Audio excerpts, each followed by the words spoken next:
My name is Mia. I'm 25 years old. Today I'm going to talk about the day that my parents gave my $500,000 inheritance to my sister, until Grandpa's secret clause stopped them. It's a pleasure to have you here. Stay tuned until the end, and tell me which city you're watching from. I want to know how far my story has gone. And click on like, subscribe and activate the bell, so you don't miss the next stories here on the channel. I was 5 when I realized my parents didn't love me the same way they loved Amanda. It was Christmas morning. I had asked Santa for a red bicycle. Amanda, only 3 then, had said she wanted a pink dollhouse. I remember carefully unwrapping my gift and finding socks. Just socks. Amanda squealed beside me, her face glowing with delight as she tore through shiny pink wrapping to reveal the dollhouse of her dreams, complete with tiny furniture and glittery wallpaper. Say thank you to Santa, girls, Mom said. Amanda jumped up and hugged her. I just nodded. I had already learned that disappointment was quieter than tears. That's how my life went. Amanda got ballet lessons, birthday parties with clowns and ponies, new clothes every season. I got leftovers. I got chores. I got told to be the example. You're older, Mia. Be responsible. Let Amanda rest, she's delicate. Why can't you be more like your sister? I tried. God, I tried. I was the one who helped Grandma when she got sick. I made dinner when Mom worked late. I folded Amanda's laundry, even when she threw it on the floor. I never raised my voice. I did my homework, got a job at 16, helped pay for groceries. Still, nothing I did ever made them look at me like they looked at her. Grandpa Leo was the only one who saw me. Every Sunday, he made us pancakes and let me pick the movie. He asked about my classes. When I cried silently in the kitchen after Amanda got accepted to college, and I didn't, he just hugged me and said, "Some people shine quietly, Mia. Don't ever let them dim that." He died 3 weeks after I turned 25. I hadn't even cried yet when Mom called us for a family talk. We sat in the living room, where the smell of Grandpa's pipe still lingered faintly in the cushions. Amanda looked perfect, of course, in her ivory blouse and subtle lipstick. I wore an old hoodie and had barely slept. Your grandfather left a substantial amount of money, Dad began, his voice serious. I sat up straighter. He had been saving for years, nearly $500,000. I looked at Amanda, who gave a small, smug smile. After some thought, your father and I decided it's best that Amanda receives it, Mom continued. She's getting married soon, starting her life. She needs a strong foundation. Excuse me? I asked, my voice barely above a whisper. Dad avoided my eyes. He trusted us to do what's best. But he wouldn't have wanted this. Mia, Amanda cut in, like she was scolding a child. You don't have a plan. You're just drifting. This money would go to waste in your hands. I felt like I was outside my own body. My ears rang. My throat tightened. I had been the one who drove Grandpa to his doctor appointments. I was the one who read to him at night when he couldn't sleep. I held his hand when he passed. And now they were telling me none of that mattered. You don't deserve it, Amanda said, her tone syrupy and calm. Something in me cracked. I stood up. Did he say that? Did Grandpa say that the money was Amanda's? Mom hesitated. He gave us instructions. He wanted us to manage it. Show me, I said. Show me what he wrote. Don't be ridiculous, Dad snapped. You should be grateful we're being generous. Generous? You're giving my grandfather's money away like it's yours. Amanda rolled her eyes. Here we go. The martyr act. I walked out before I said something I couldn't take back. My hands were shaking. I didn't cry. Not then. I was too numb for tears. That night, I opened the small box of Grandpa's things he left for me. It was mostly old photos, a pocket watch, and a notebook. The notebook caught my eye. It had his name written on the inside cover, and underneath a short note. Mia, if you ever need to remember who you are. I turned the pages slowly. Most were just scribbles, memories, shopping lists, until I found a name written and circled several times. Gordon Ellis, estate planning attorney. Underneath, in Grandpa's shaky handwriting, in case they don't follow my wishes. My heart dropped. Something wasn't right. And for the first time in my life, I was done staying quiet. I didn't sleep that night. I stared at the ceiling, clinging to that notebook like it was a lifeline. The name Gordon Ellis played in my head over and over. First thing the next morning, I looked him up.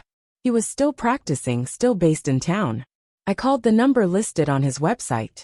A soft-voiced receptionist answered. Ellis and Brooks Law. I cleared my throat. Hi. My name is Mia Reynolds. I believe my grandfather, Leo Reynolds, might have worked with Mr. Ellis. There was a pause. Just a moment, please. I was transferred. A man's calm voice came through. Mia, I've been expecting your call. I froze. You have? Leo left instructions. If you reached out, I was to meet with you immediately. Come in today if you can. 2 hours later, I was sitting across from a warm, tired-eyed man with silver hair and folders stacked neatly on his desk. He handed me a sealed envelope with my name on it. I opened it with trembling hands. Inside was a handwritten letter. My dearest Mia, if you're reading this, then the worst has happened. And if you had to come find Gordon, then I was right to be worried. You were always my greatest pride. I saw how they treated you. I saw what you gave and what they took. I changed my will, not out of spite, but to make sure you had something that was truly yours. They don't know about this version. Only Gordon does. The $500,000 is yours. Entirely. Without condition. Do not let them tell you otherwise. With all my love. Grandpa. I was speechless. Mr. Ellis nodded. He came to me a month before he passed. Told me he had already informed your parents of a different version, just to test their reactions. But this, he tapped the folder, is the legal final document. Filed and notarized. The funds were placed in a trust. My heart pounded. So they lied. They were counting on you not questioning it. I didn't know whether to cry or scream. What do I do now? You have two choices. 1, we can notify them formally and begin the transfer process. Or 2, we go to court. I didn't want a court battle. I didn't want drama. I wanted what was mine. Let's notify them. Quietly. He nodded. I'll handle everything. As I left the office, I felt lightheaded. Part of me was furious, another part heartbroken. But beneath it all, something new stirred resolve. I wasn't drifting. I had been anchored to a family that never valued me. But not anymore. I knew they wouldn't take the news well. What I didn't know was just how far they'd go to try to stop me. And I wasn't ready for what Amanda did next.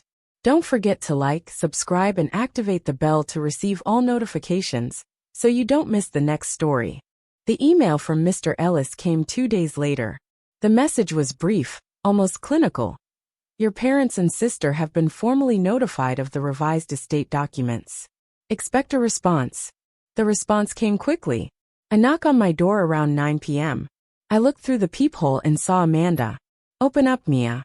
We need to talk. Her tone wasn't sisterly. It was sharp, controlled. I opened the door just wide enough to stand in the threshold. Make it quick. What the hell are you doing? She hissed. Taking back what was mine. She pushed past me like she owned the place. I didn't have the energy to fight. She stood in my living room, arms crossed, ice cold. Mom's crying. Dad's furious. Do you really think Grandpa meant to cut us out? That lawyer manipulated you. You're too naive to see it. He didn't cut you out, I said, barely containing my anger. He gave me what was mine. That's not the same thing. She scoffed. You think this will make them love you? It won't. You'll always be the shadow, Mia. I walked over to the notebook Grandpa had left me and opened to the last page. I didn't even speak. I just pointed. Amanda came closer, read the line written in Grandpa's unmistakable handwriting. In case they don't follow my wishes. She paled. This was never about love, Amanda. I know where I stand. This is about respect. And what you all tried to take from me. You can't prove anything. I don't have to. The papers are legal. The funds are in my name now. She stared at me. I couldn't read her expression. Shock, fury, maybe something closer to fear. Then she laughed. A bitter, humorless laugh. Fine. Take it.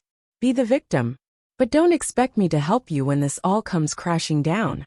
She slammed the door behind her. 3 days later, I received a letter from my parents' lawyer, accusing me of fraudulently claiming inheritance funds not intended for me. Mr. Ellis took one look at the letter and called it what it was: intimidation. They're trying to scare you, he said calmly. The trust is solid. Let them waste their money on lawyers. We'll respond formally, but they don't have a leg to stand on. Still, the tension got to me. I barely slept. I stopped answering calls. The silence from my parents hurt more than their words might have. It was like I didn't exist. Then came the phone call I wasn't expecting. Mr. Ellis again. But this time his tone was different. Mia, there's something you need to see. Can you come in today? Back in his office, he handed me another file. We discovered something unusual. There was an attempt to submit a different version of your grandfather's will last week. But the timestamp on the document was off. I flipped through the pages. It was a crude copy of the old will. The one that left the inheritance in the care of my parents. It had been edited digitally, submitted electronically. This is forgery. Yes. And it was caught immediately. We traced the IP. I looked at him. Amanda. He nodded slowly. I felt sick. This wasn't just betrayal anymore. This was criminal. What happens now? We file a protective order on the trust.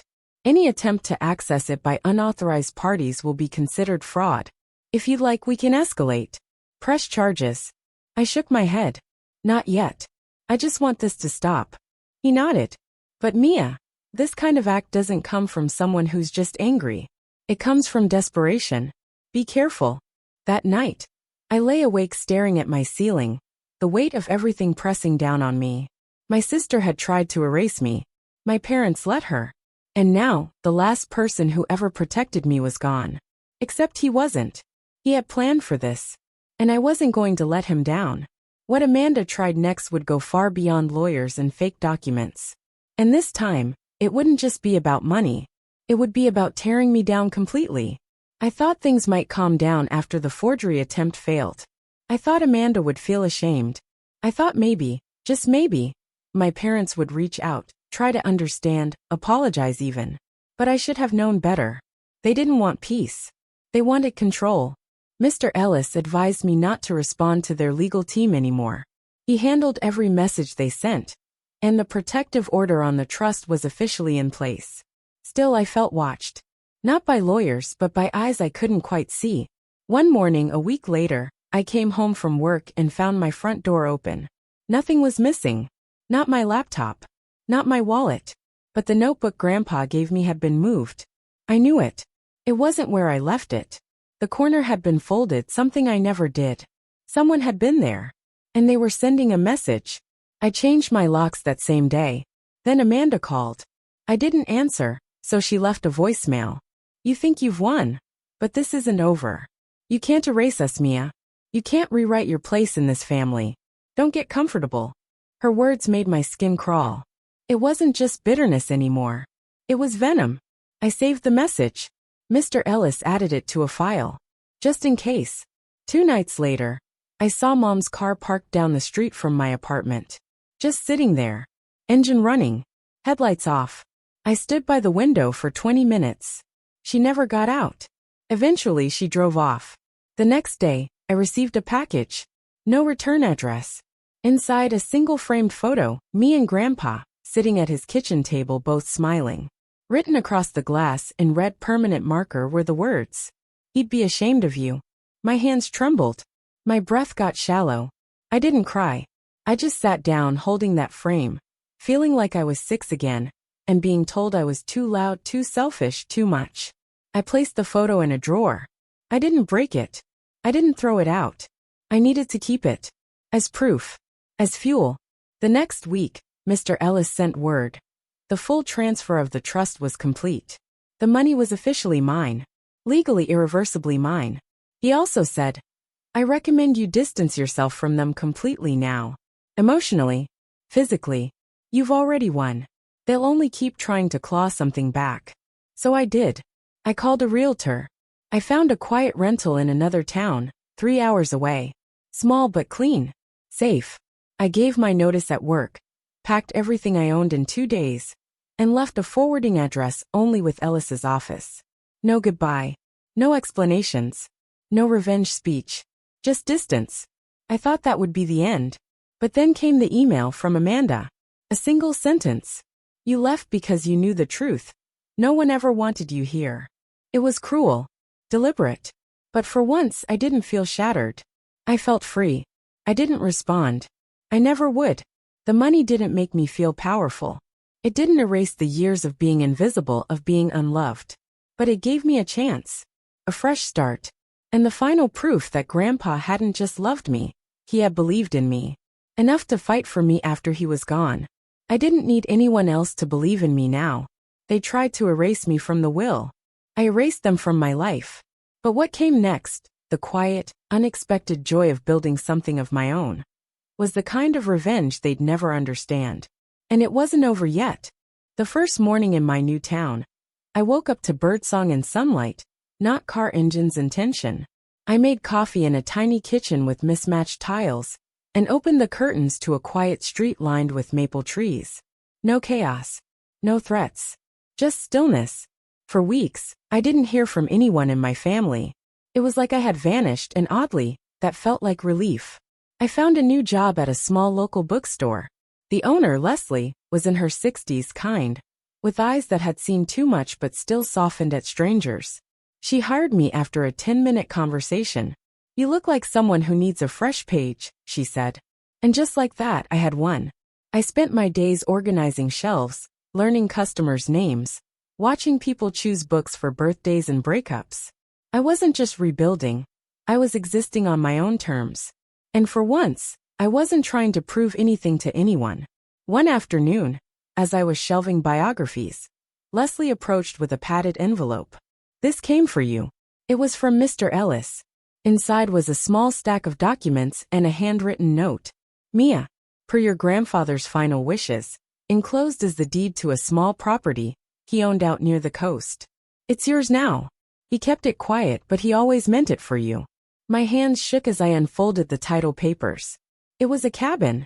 Modest, old, tucked between pine trees in a seaside town I had only visited once as a child.